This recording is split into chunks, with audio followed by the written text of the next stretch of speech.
नहीं।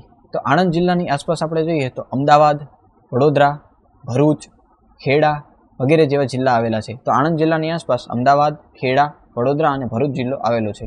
ત્યારબાદ વાત કરીએ મહીસાગર જિલ્લાની। તો મહીસાગર જિલ્લાની આસપાસ ખેડા, દાહોદ, અરવલ્લી, પંચમહાલ વગેરે જેવા જિલ્લા આવેલા છે। તો મહીસાગર જિલ્લાની આસપાસ અરવલ્લી, ખેડા, પંચમહાલ અને દાહોદ જિલ્લા આવેલા છે। નેક્સ્ટ આપણે વાત કરીએ છોટાઉદેપુરની। તો છોટાઉદેપુરની આસપાસ વડોદરા, પંચમહાલ, દાહોદ, નર્મદા વગેરે જેવા જિલ્લા આવેલા છે। તો છોટાઉદેપુરની આસપાસ નર્મદા, વડોદરા, પંચમહાલ અને દાહોદ જિલ્લા આવેલા છે। નેક્સ્ટ વાત કરીએ દાહોદની। તો દાહોદ જિલ્લાની આસપાસ પંચમહાલ, મહીસાગર, છોટાઉદેપુર વગેરે જેવા જિલ્લા આવેલા છે। તો નેક્સ્ટ આપણે વાત કરીએ તળ ગુજરાતની। તો જોઈએ ભરૂચ જિલ્લો। તો ભરૂચ જિલ્લાની આસપાસ નર્મદા, સુરત, આણંદ, વડોદરા વગેરે જેવા જિલ્લા આવેલા છે। તો ભરૂચ જિલ્લાની આસપાસ આણંદ, વડોદરા, નર્મદા, સુરત જેવા જિલ્લા આવેલા છે। નેક્સ્ટ વાત કરીએ નર્મદાની। તો નર્મદા જિલ્લાની આસપાસ ભરૂચ, વડોદરા, સુરત, છોટાઉદેપુર, તાપી વગેરે જેવા જિલ્લા આવેલા છે। તો નર્મદા જિલ્લાની આસપાસ છોટાઉદેપુર, વડોદરા, ભરૂચ, સુરત અને તાપી જિલ્લો આવેલો છે। નેક્સ્ટ આપણે વાત કરીએ સુરતની। તો સુરત જિલ્લાની આસપાસ તાપી, નવસારી, ભરૂચ, નર્મદા વગેરે જેવા જિલ્લા આવેલા છે। સુરત જિલ્લાની આસપાસ ભરૂચ, નર્મદા, તાપી અને નવસારી જિલ્લા આવેલા છે। નેક્સ્ટ વાત કરીએ નવસારીની। તો નવસારી જિલ્લાની આસપાસ ડાંગ, સુરત, તાપી, વલસાડ વગેરે જેવા જિલ્લા આવેલા છે। તો સુરત, તાપી, ડાંગ, વલસાડ એ નવસારીની આસપાસ આવેલા જિલ્લાઓ છે। નેક્સ્ટ વાત કરીએ આપણે તાપીની। તો તાપીની આસપાસ સુરત, ડાંગ, નર્મદા, નવસારી વગેરે જેવા જિલ્લા આવેલા છે। તો નર્મદા, સુરત, નવસારી, ડાંગ આ તાપી જિલ્લાની આસપાસ આવેલા જિલ્લાઓ છે। નેક્સ્ટ વાત કરીએ ડાંગ। તો ડાંગ જિલ્લાની આસપાસ આપણે જોઈએ તો નવસારી, તાપી વગેરે જેવા જિલ્લાઓ આવેલા છે। નેક્સ્ટ આપણે વાત કરીએ સૌરાષ્ટ્રની। તો સૌરાષ્ટ્રમાં સૌપ્રથમ આપણે દેવભૂમિ દ્વારકાથી શરૂઆત કરીએ। તો દેવભૂમિ દ્વારકાની આસપાસ આપણે જોઈએ તો પોરબંદર, જામનગર જેવા જિલ્લાઓ આવેલા છે। નેક્સ્ટ વાત કરીએ ગીર સોમનાથની। તો ગીર સોમનાથની આસપાસ આપણને જુનાગઢ, અમરેલી વગેરે જેવા જિલ્લાઓ જોવા મળે છે। નેક્સ્ટ વાત કરીએ આપણે બોટાદની। તો બોટાદ જિલ્લાની આસપાસ આપણને રાજકોટ, ભાવનગર, સુરેન્દ્રનગર, અમદાવાદ, અમરેલી વગેરે જેવા જિલ્લા આપણને જોવા મળે છે। તો અમરેલી, રાજકોટ, સુરેન્દ્રનગર, અમદાવાદ, ભાવનગર આ બોટાદ જિલ્લાની આસપાસ આવેલા જિલ્લાઓ છે। નેક્સ્ટ વાત કરીએ મોરબીની। તો મોરબી જિલ્લાની આસપાસ આપણને સુરેન્દ્રનગર, જામનગર, કચ્છ, રાજકોટ વગેરે જેવા જિલ્લાઓ આપણને જોવા મળે છે। તો મોરબી જિલ્લાની આસપાસ કચ્છ, સુરેન્દ્રનગર, રાજકોટ અને જામનગર આવેલા છે। નેક્સ્ટ આપણે વાત કરીએ જામનગરની। તો જામનગરની આસપાસ આપણે જોઈએ તો રાજકોટ, પોરબંદર, મોરબી, દેવભૂમિ દ્વારકા જેવા જિલ્લાઓ આવેલા છે। તો મોરબી, રાજકોટ, પોરબંદર અને દેવભૂમિ દ્વારકા જામનગરની આસપાસ આવેલા જિલ્લાઓ છે। નેક્સ્ટ વાત કરીએ જુનાગઢની। તો જુનાગઢની આસપાસ આપણે જોઈએ તો અમરેલી, પોરબંદર, રાજકોટ, ગીર સોમનાથ વગેરે જેવા જિલ્લાઓ આવેલા છે। તો જુનાગઢની આસપાસ પોરબંદર, રાજકોટ, અમરેલી અને ગીર સોમનાથ જેવા જિલ્લાઓ આવેલા છે। નેક્સ્ટ આપણે વાત કરીએ પોરબંદર। તો પોરબંદરની આસપાસ આપણને જોઈએ તો જુનાગઢ, દેવભૂમિ દ્વારકા, જામનગર જેવા જિલ્લાઓ આવેલા છે। તો પોરબંદરની આસપાસ દેવભૂમિ દ્વારકા, જામનગર અને જુનાગઢ જિલ્લા આવેલા છે।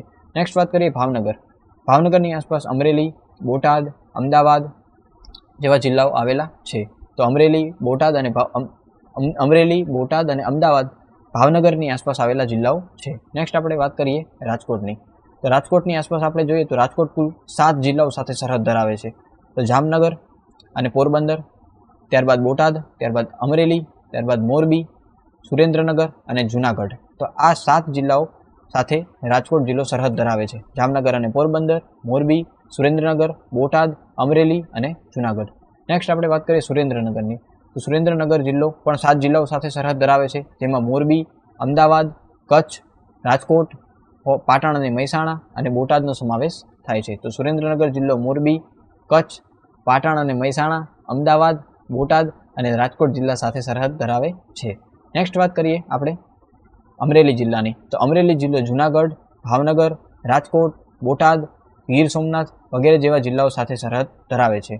તો ગીર સોમનાથ, જુનાગઢ, રાજકોટ, બોટાદ અને ભાવનગર એ અમરેલીની આસપાસ આવેલા જિલ્લાઓ છે। તો આ જ રીતે હેક્ઝાગોન ટેકનિકની મદદથી આપણે તમામ જિલ્લાઓને સરળતાથી યાદ રાખી શકીએ છીએ। તો જ્યારે તમે તમારે નોટ્સ બનાવો તો આ જ પેટર્નમાં તમારે હેક્ઝાગોનની આસપાસ જિલ્લાઓ દર્શાવવાના છે, જેથી તમને આ જિલ્લાઓ સરળતાથી યાદ રહી જાય। જોઈએ નેક્સ્ટ ક્વેશ્ચન। નીચેના પૈકી કઈ જોડ સાચી રીતે જોડાયેલી છે? દક્ષિણ ગુજરાતના જિલ્લાઓમાં સુરત, ભરૂચ, વલસાડ, તાપી અને ડાંગનો સમાવેશ થાય છે। મધ્ય ગુજરાતના જિલ્લામાં ખેડા, આણંદ, પંચમહાલ, દાહોદ અને સુરેન્દ્રનગરનો સમાવેશ થાય છે. ઉત્તર ગુજરાતના જિલ્લામાં સાબરકાંઠા, બનાસકાંઠા, મહેસાણા અને પાટણનો સમાવેશ થાય છે. અને ચોથું, સૌરાષ્ટ્રમાં અમરેલી, ભાવનગર, જામનગર, જૂનાગઢ અને પોરબંદરનો સમાવેશ થાય છે. તો આમાંથી આપણે સાચી રીતે જોડાયેલી જોડ શોધવાની છે. તો વિધાન 1, વિધાન 3 અને વિધાન 4 આ સાચી રીતે જોડાયેલી જોડ છે. વિધાન 2માં માત્ર સુરેન્દ્રનગર ખોટું છે. મધ્ય ગુજરાતમાં ખેડા, આણંદ, પંચમહાલ, દાહોદનો સમાવેશ થાય છે, પરંતુ સુરેન્દ્રનગરનો સમાવેશ થતો નથી, કારણ કે સુરેન્દ્રનગર એ સૌરાષ્ટ્રમાં આવેલો જિલ્લો છે. તો આ જ ક્વેશ્ચનને આપણે 360 ડિગ્રી એનાલિસિસ સાથે સમજીએ. તો જોઈએ આપણે જિલ્લાઓનું વિભાજન. તો સૌપ્રથમ આપણે ઉત્તર ગુજરાતના જિલ્લા જોઈશું, ત્યારબાદ મધ્ય ગુજરાતના જિલ્લા, ત્યારબાદ તળ ગુજરાત અથવા દક્ષિણ ગુજરાતના જિલ્લા અને ત્યારબાદ સૌરાષ્ટ્રના જિલ્લા જોઈશું. તો જોઈએ આપણે કચ્છ જિલ્લો. તો આપણે ઉત્તર ગુજરાતમાં કચ્છ, મહેસાણા, ગાંધીનગર, બનાસકાંઠા, સાબરકાંઠા, અરવલ્લી અને પાટણ અને વાવ-થરાદ આટલા જિલ્લાનો સમાવેશ ઉત્તર ગુજરાતમાં થાય છે. ત્યારબાદ વાત કરીએ મધ્ય ગુજરાતમાં. તો મધ્ય ગુજરાતમાં અમદાવાદ, ખેડા, વડોદરા, પંચમહાલ, આણંદ, મહીસાગર, છોટાઉદેપુર, દાહોદ આટલા જિલ્લાનો સમાવેશ મધ્ય ગુજરાતમાં થાય છે. ત્યારબાદ વાત કરીએ તળ ગુજરાતની. તો તળ ગુજરાતમાં ભરૂચ, નર્મદા, સુરત, નવસારી, તાપી, ડાંગ અને વલસાડ આટલા જિલ્લાનો સમાવેશ તળ ગુજરાતમાં થાય છે. નેક્સ્ટ વાત કરીએ સૌરાષ્ટ્રની. તો સૌરાષ્ટ્રમાં રાજકોટ, સુરેન્દ્રનગર, અમરેલી, બોટાદ, મોરબી, જામનગર, જૂનાગઢ, પોરબંદર, ભાવનગર, દેવભૂમિ દ્વારકા, ગીર સોમનાથ આટલા જિલ્લાનો સમાવેશ સૌરાષ્ટ્રમાં થાય છે. નેક્સ્ટ આપણે ક્વેશ્ચનની વાત કરીએ. તો નીચેના પૈકી કયા વિધાનો સાચા છે? ગુજરાતનો રાજકોટ જિલ્લો 5 કરતાં વધુ અન્ય જિલ્લા સાથે સરહદ ધરાવે છે. બીજું વિધાન, વડોદરા જિલ્લો પણ 5 કરતાં વધુ જિલ્લા સાથે સરહદ ધરાવે છે. ત્રીજું વિધાન, અમદાવાદ જિલ્લો 5 કરતાં ઓછા જિલ્લા સાથે સરહદ ધરાવે છે. અને આપેલ તમામ. તો આમાંથી આપણે સાચા વિધાન શોધવાના છે. તો વિધાન 1 અને વિધાન 2 સાચું છે, વિધાન 3 ખોટું છે, કારણ કે અમદાવાદ જિલ્લો 5 કરતાં ઓછા નહીં, પરંતુ 5 કરતાં વધુ જિલ્લા સાથે સરહદ ધરાવે છે. અમદાવાદ જિલ્લો કુલ 7 જિલ્લાઓ સાથે સરહદ ધરાવે છે, જે આપણે જોઈ ગયા છીએ. નેક્સ્ટ આપણે જોઈએ જિલ્લાઓનું વિભાજન. તો સૌ પ્રથમ આપણે જોઈએ 7 જિલ્લાઓ સાથે સરહદ ધરાવતા જિલ્લા, ત્યારબાદ જોઈએ 6 જિલ્લાઓ સાથે સરહદ ધરાવતા જિલ્લા અને ત્યારબાદ જોઈએ 5 જિલ્લાઓ સાથે સરહદ ધરાવતા જિલ્લા. તો 7 જિલ્લાઓ સાથે સરહદ ધરાવતા જિલ્લામાં અમદાવાદ, ખેડા, રાજકોટ અને સુરેન્દ્રનગરનો સમાવેશ થાય છે. મહેસાણા અને વડોદરા આ બંને જિલ્લા એવા છે કે જે 6 જિલ્લાઓ સાથે સરહદ ધરાવે છે. ગાંધીનગર, પંચમહાલ, આણંદ, અમરેલી અને નર્મદા આટલા જિલ્લાઓ 5 જિલ્લાઓ સાથે સરહદ ધરાવે છે. જોઈએ આપણે નેક્સ્ટ ક્વેશ્ચન. ગુજરાતનું રાજ્ય પતંગિયું ખાલી જગ્યા છે. Option A plain tiger, option B blue tiger, option C peacock pansy અને ઓપ્શન ડી બ્લુ મોર્મોન. તો આનો આન્સર આવશે પ્લેન ટાઈગર. ગુજરાતનું રાજ્ય પતંગિયું પ્લેન ટાઈગર છે. તો આ જ ક્વેશ્ચનને આપણે 360 ડિગ્રી એનાલિસિસ સાથે સમજીએ. જોઈએ ગુજરાતના રાજ્ય પ્રતીકો જે એક્ઝામમાં પૂછાતા હોય છે. તો સૌ પ્રથમ જોઈએ રાજ્ય ભાષા. ગુજરાતની રાજ્ય ભાષા ગુજરાતી છે. ગુજરાતનું રાજ્ય ગીત જય જય ગરવી ગુજરાત છે, કે જે કવિ નર્મદ દ્વારા લખવામાં આવેલું છે. ગુજરાતનું રાજ્ય પ્રાણી સિંહ છે. ગુજરાતનું રાજ્ય પક્ષી સુરખાબ છે, કે જેને આપણે ફ્લેમિંગો તરીકે પણ ઓળખીએ છીએ.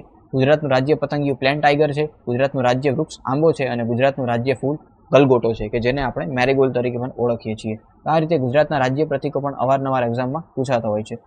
જોઈએ નેક્સ્ટ ક્વેશ્ચન. વડનગર શહેર પુરાણકાલીન છે, તેના નીચેના નામો પૈકી કયું નામ સાચું નથી?